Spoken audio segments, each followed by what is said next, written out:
कहानियों का जुक बॉक्स।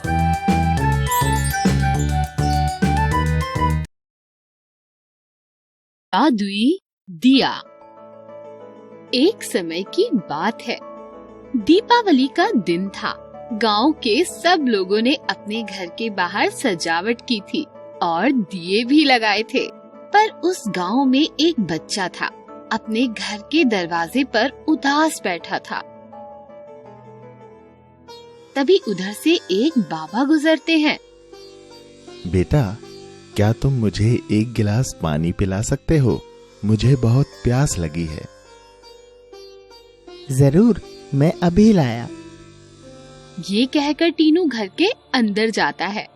बाबा ये देखकर बहुत आश्चर्यचकित हो जाते हैं कि उस पूरे गांव में चारों तरफ रोशनी है, पर इस एक ही घर में रोशनी क्यों नहीं है?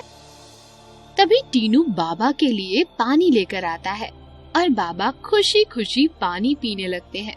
बाबा बच्चे से पूछते हैं, बेटा, क्या बात है? तुम क्यों उदास हो जबकि चारों तरफ खुशी का माहौल है और दिवाली के दिन तुम्हारे घर में कोई दिए भी नहीं जल रहे हैं? क्या बात है, मुझे बताओ। बाबा, हम बहुत गरीब हैं। मेरे पिताजी नहीं हैं। माँ सारा दिन दूसरों के घर के काम करती है, तब जाकर 2 वक्त का खाना नसीब होता है।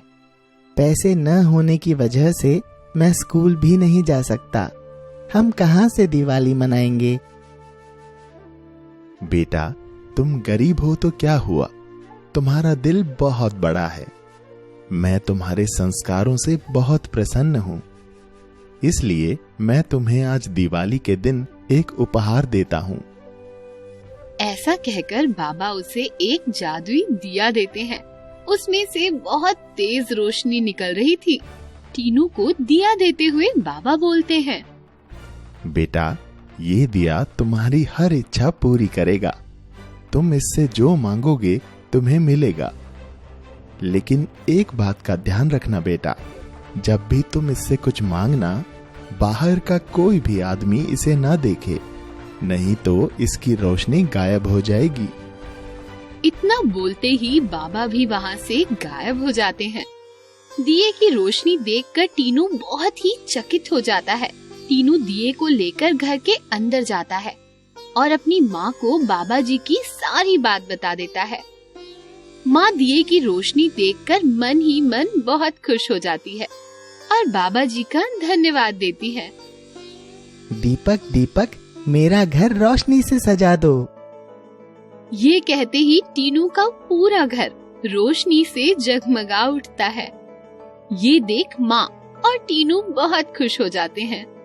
तब टीनू दिए से कहता है, दीपक, दीपक, मुझे बहुत भूख लगी है। क्या तुम मुझे अच्छा खाना खिला सकते हो? और वो दिया उनकी ये इच्छा भी पूरी कर देता है। तब टीनू दीपक से कहता है, दीपक, दीपक, मेरी माँ के लिए एक सिलाई मशीन ला दो, जिससे मेरी माँ को घर घर जाकर काम नहीं करना पड़ेगा। और दीपक उनकी वो इच्छा भी पूरी कर देता है। ये देखकर माँ बहुत खुश हो जाती है और टीनू को गले से लगा लेती है। बेटा, दिए का इस्तेमाल इसी तरह दूसरों की मदद के लिए करना। धीरे धीरे टीनू के घर की हालत सुधर जाती है और वो स्कूल भी जाने लगता है। टीनू अब इस दिए की मदद से गरीबों को रोज खाना भी खिलाता है और लोगों की बहुत मदद भी करने लगता है। एक दिन की बात है, टीनू का दोस्त मोंटू टीनू को मिलने उसके घर आता है। मोंटू दिए को देखकर टीनू से पूछता है, अरे टीनू, ये दिया कहाँ से मिला? इसकी रोशनी तो बहुत अच्छी है। ये कोई मामूली दिया नहीं है, ये एक जादुई दिया है। इससे तुम जो भी मांगोगे वो तुम्हें मिल जाएगा। जादुई दिया? ऐसा कुछ नहीं होता। तुम मुझे बेवकूफ नहीं बना सकते। अच्छा, ऐसा है? तुम्हें मुझ पे भरोसा नहीं? तो रुको, मैं अभी तुम्हें इससे कुछ मांग के दिखाता हूँ। दीपक, दीपक, मुझे बहुत सारे लड्डू खाने के लिए चाहिए। टीनू के इतना बोलने से ही अचानक दिए की रोशनी गायब हो जाती है। ये देख मोंटू हंसने लगता है और वहाँ से चला जाता है। और टीनू जोर जोर से रोने लगता है।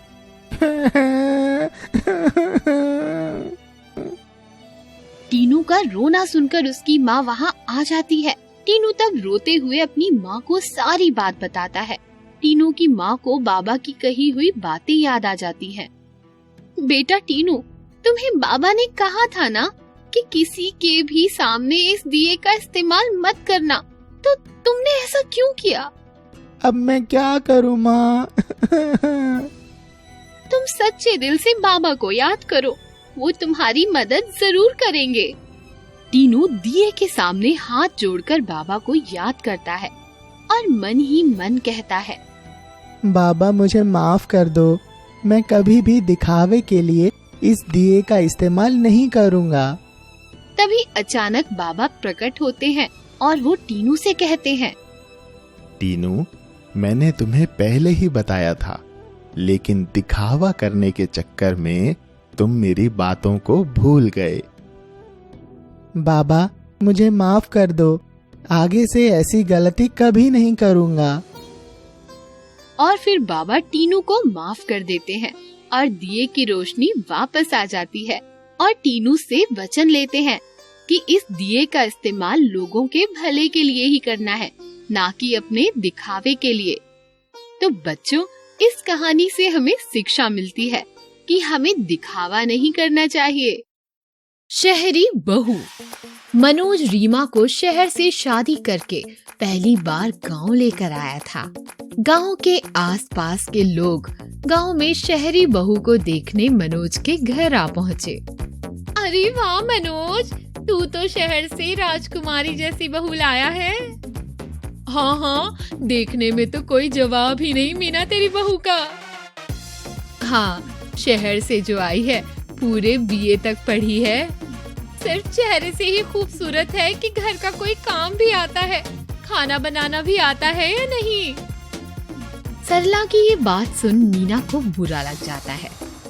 मेरी बहू सारे कामों में नंबर 1 है, खाना तो इतना अच्छा बनाती है कि कोई जवाब नहीं है और सारा शहरी खाना बनाना जानती है। अम्मा, अम्मा। अरे तुम चुप रहो, हमें भी अपनी बहू के हाथ का खाना खिलाओ, तब तो हम भी जाने। हाँ, क्यों नहीं। मीना हिचक रही थी, इतनी बड़ी बड़ी बात बोल दी, लेकिन उसे तो पता ही नहीं कि बहू को खाना बनाना आता ही नहीं है। रीमा, बेटा तुम्हें खाना बनाना आता है ना? मम्मी, आपने ही इतनी तारीफ कर दी, वो भी बिना जाने कि रीमा को खाना बनाना आता है या नहीं। आप लोग टेंशन मत लीजिए, मैं संभाल लूंगी। मीना अपने रूम में टेंशन के मारे इधर उधर घूम रही थी। बिना जाने इतनी तारीफ तो कर दी, लेकिन पता नहीं बहू को खाना बनाना आता भी है या नहीं। अभी बहू से पूछ भी नहीं सकती, उसे लगेगा अब मैं अपनी इज्जत बचाने के लिए ये सब पूछ रही हूँ। तभी रीमा वहाँ आ जाती है। अरे बहू सुनो तो, बहुत अच्छी खुशबू आ रही है किचन से। क्या बना रही हो? कोई शहरी खाना है क्या? अम्मा, मैं मंचूरियन बना रही थी। हाँ, बहुत अच्छा, बहुत अच्छा, बनाओ। कुछ सामान की जरूरत हो तो बता देना। वो धनिया खत्म हो गया है, मैं अभी सरला के घर से मांग कर लाती हूँ। रीमा चली जाती है। रीमा के जाने के बाद मीना सोचती है, ये मनमोरिनियान क्या बोल गई है? कौन सी खाने की चीज होती है? हमने तो कभी भी नाम नहीं सुना। ये किस प्रकार की सब्जी होती है? कोई नहीं, कोई अच्छा ही खाना होगा। अगर खराब भी बनाए तो गांव की औरतों को क्या पता चलेगा? बोल देंगे शहर का खाना है, शहर में लोग ऐसा ही खाना बनाते हैं। मीना सरला के घर धनिया लेने जाती है। अरे ओ सरला, क्या हुआ मीना? थोड़ा धनिया चाहिए, मेरी बहू शहर का खाना बना रही है ना। रियान। हाँ, ये कौन सी खाने की चीज होती है? मैंने आज तक नाम नहीं सुना इसका वाला। तो आज आ रही हो ना रात में तुम लोग मेरी बहू के हाथ का खाना खाने? हाँ हाँ, क्यों नहीं, तभी खाकर देख लेना। अभी थोड़ा धनिया तो दे दो। सरला मीना को धनिया दे देती है और मीना वहाँ से चली जाती है। मीना के जाने के बाद सरला और नीलू आपस में बात करते हैं। मीना अपनी बहू की इतनी तारीफ कर रही थी, आज रात में ही जाकर पता चलेगा शहरी बहू कितना अच्छा खाना बनाती है। शाम होने को होती है। इधर मीना की हालत खराब हो रही होती है। सबको इतना तारीफ करके तो आ गई, लेकिन क्या खाना इतना बढ़िया होगा? अगर अच्छा नहीं बना तो सब मेरा मजाक उड़ाएंगे। मीना किचन के बाहर खड़ी होती है और जानने की कोशिश करती है कि क्या पक रहा है। तभी मनोज वहाँ आ जाता है। क्या हुआ माँ, क्या देख रही हो? बहुत अच्छी खुशबू आ रही है। बहुत मेहनत कर रही है खाना बनाने के लिए।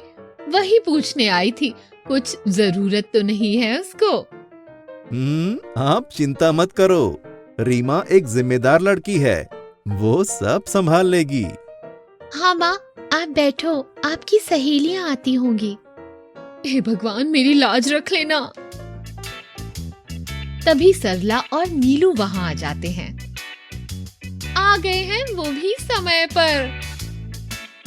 आओ आओ, आज हम भी पहली बार शहरी खाना खाएंगे, वो भी मीना की बहू के हाथ का। तभी रीमा वहाँ आती है अपने हाथों में शरबत का ट्रे लेकर। लो सब लोग शरबत पियो।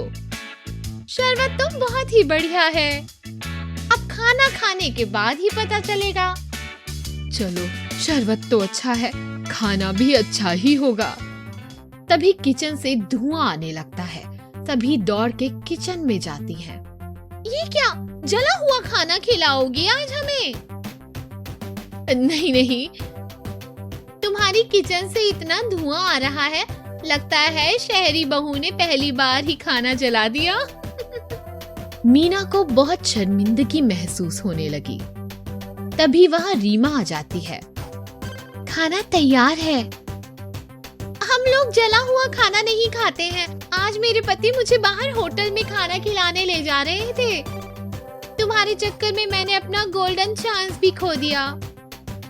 जब तुम्हें अच्छे से खाना बनाना नहीं आता था तो मुझे पहले बता देती, सबके सामने मेरी बेइज्जती तो नहीं होती। आप लोग ऐसा क्यों बोल रहे हैं? कोई खाना नहीं जला, मैं तो स्मोकी राइस बना रही थी। देखा तुमने, मेरी बहू ने खाना नहीं जलाया है। ये क्या होता है? ये चावल बनाने का नया तरीका है, आप खाकर तो देखिए। रीमा सबको खाना लाकर देती है। सभी को खाना बहुत पसंद आता है। वाह बेटा, खाना तो तुमने बहुत अच्छा बनाया है। आज मैंने पहली बार शहर वाला इतना अच्छा खाना खाया है। हाँ हाँ, बहू किसकी है? सभी हंसने लगते हैं। चलो, अच्छा है, बहू ने मेरी आज लाज रख ली।